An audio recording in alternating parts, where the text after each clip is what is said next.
আল্লাহ তাআলার ১৭টি নাম ও তার অর্থ। আল বাকি অর্থাৎ চিরন্তন, আল ওয়ারিস অর্থাৎ উত্তরাধিকারী, আর রশিদ অর্থাৎ পথ প্রদর্শক, আস সাবুর অর্থাৎ ধৈর্যশীল, আল মুইজ অর্থাৎ সম্মানিত, আল বারিক অর্থাৎ তথ্যবাধক,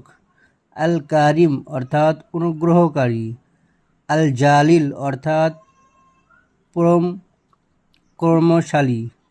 আল হাসিব অর্থাৎ হিসাব গ্রহণকারী, আল মুকিত অর্থাৎ শক্তিদাতা, আল কাবির অর্থাৎ বিরাট, আল আলী অর্থাৎ মহান উচ্চ,